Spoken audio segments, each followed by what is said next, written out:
And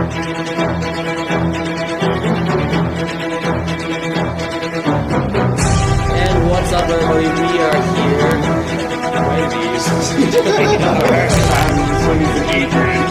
our fantasy football draft. We had our fantasy draft. We're just doing a quick fantasy football video to give you guys some advice. Maybe do another quick football draft like we did last year. I was complaining about taking Mike Gesicki in the third round. He did well.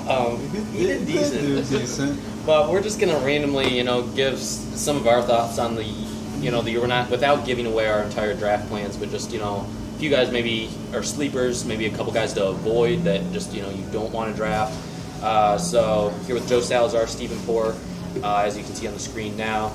So I'm gonna start with you, our commissioner, Mr. Salazar. Who is a guy at the quarterback position that you would avoid this year? I would avoid Derek Carr. I just don't think that they're going to go run heavy. That's why they got some help in the backfield. And I just don't think his arm strength is there anymore. He's one I would definitely avoid. And Jared Goff, I hate to say it because I'm a Lions guy, but the Lions don't have a line, and Goff is going to be running for his life all season. It'll be interesting to see what Sewell does for that line, which is going to be a help for the future, but being at right tackle, he's been more to the left. I mean, there is a lot of unknowns. Yeah. What about you? We'll ask you at the running back position. Who's one guy that, can be anywhere in the draft, just a guy that, is getting a little bit too much love, maybe? Good question. He doesn't want to give anything away here. Well, he's thinking about that. I'll give you a receiver once I think of one. But no, one guy that I'm really saying to avoid this year is kind of Julio Jones. One, because he doesn't have any chemistry with Ryan Tannehill. And two, Julio Jones, it's been several years since he's played a full season healthy. And the other thing is that I know he only played in, so many games last year, but Corey Davis actually had 150 more receiving yards than what Julio Jones had last year. So really, if you look at it, he's not really doing anything more than really replacing Corey Davis with the number two. I still think A.J. Brown is the number one guy in the offense. He's the guy emerging. And then you still have Derrick Henry. They're obviously going to run it some. So Julio Jones is one guy that I would probably avoid. If he falls to maybe the fifth round, that's where you could consider taking him. Right now, his ADP is late third, early fourth round. I think that's a little bit too high. So do you have a running back in mind? I mean, I mentioned some on some of my other videos, so most of them already know some of mine. I mean, the only thing that I can keep on thinking is Ezekiel Elliott, just because Dak Prescott's back and he has weapons on the offensive wide receivers with Mari Cooper, Michael Gallup, CeeDee Lamb. I think they're just going to dominate, and then, because I hate to say it, because since being an Eagles fan, they could be the favorites to win the NFC East. And Ezekiel Elliott with the old offensive line, I think he's going to produce like he did last year. It's really going to be interesting in that division because there's a lot of turnover, like we were talking about earlier before the video. Just really the different running backs. Obviously, you have Antonio Gibson with Washington coming in his second year. How much is he really going to be involved in the passing game with J.D. McKissick there? How much are they going to really be playing ahead? Elliott's really the only guy in that division that has a lot of continuity. But then you have Saquon Barkley, who's been injured the past couple of years. Really, do you take that risk? Now, I know you guys are the only two that are going to have a chance at that, so I feel free asking you, guys, but I'm not going to put you guys on the spot, but I kind of am. Is the reward enough to not necessarily take Saquon Barkley, but to at least consider him if you're, let's say, fourth, fifth pick? Would you consider Saquon Barkley if he is available? That's hard to say for me because I'm third. And really, I'm at a good position because I'm interchangeable with the top three being McCaffrey, Derrick Henry, Alvin Kamara. Which one of those are remaining on the board? I would have to take the remaining one. But if I was further down the list, yeah, I'd take a risk.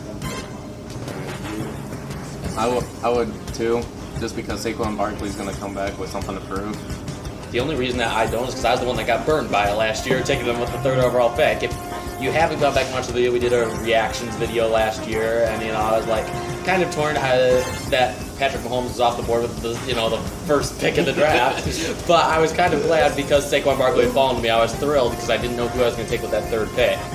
Well, now I'm wishing I would have had Alvin Kamara or something. You're lucky I passed on him last year and I took Dalvin Cook. Well, at least it didn't affect me. I ended up winning the league, but with guys you never heard of, James Robinson, and I never had a. They came through though. They did. If I had Alvin Kamara, he scored 6 touchdowns that week when I was playing you in the championship. Now, since I'm a Steelers fan, I'm going to ask you guys. No. There's 3 wide receivers. Everyone seems to be split on who's going to be the guy that's going to be the number 1 in that offense. Juju Smith-Schuster, who's the most reliable 3rd down weapon for Ben, who has the most continuity with Ben. You have Deontay Johnson, who's going to get the most volume. I mean, Ben loves throwing it to him because he's kind of an AB clone. That little guy in the slot he likes throwing it to. And then you have Chase Claypool, who's the big play threat. Who is the guy that you think has the best chance of being the number 1 wide receiver for Pittsburgh and probably the best fantasy football option?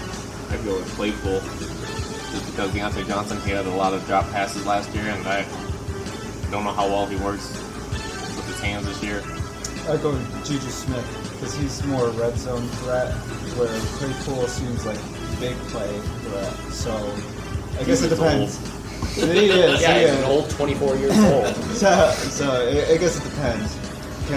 How often they can get in the red zone versus hitting the big plays. So, but I agree.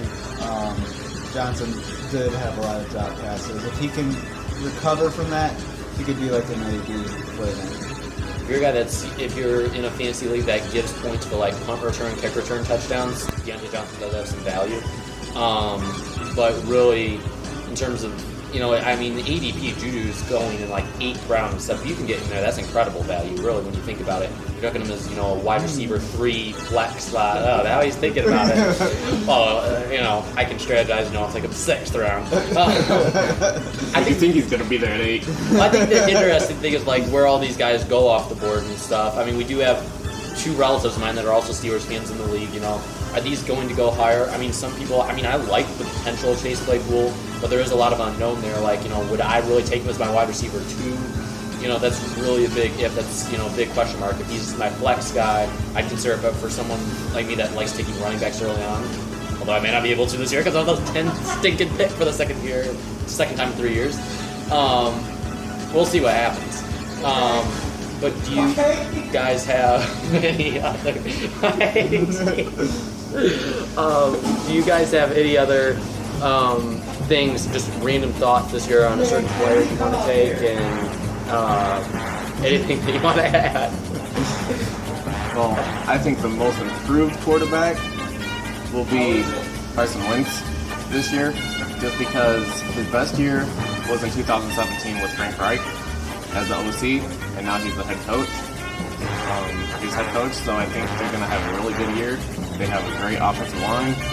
I think he's going to be a factor. I think the Colts will win their division. Maybe win a playoff game. We'll have to see how far it goes. All right. I'm planning on it. All right. I actually do like Carson Wentz for this year and stuff. That offensive line is good. Do you have anything? Don't take a quarterback first round. It's too deep. Don't do it. Yeah. If you want to win your league, don't do it. It's no. tempting. Patrick Mahomes is good. Don't do it. There's so much value elsewhere.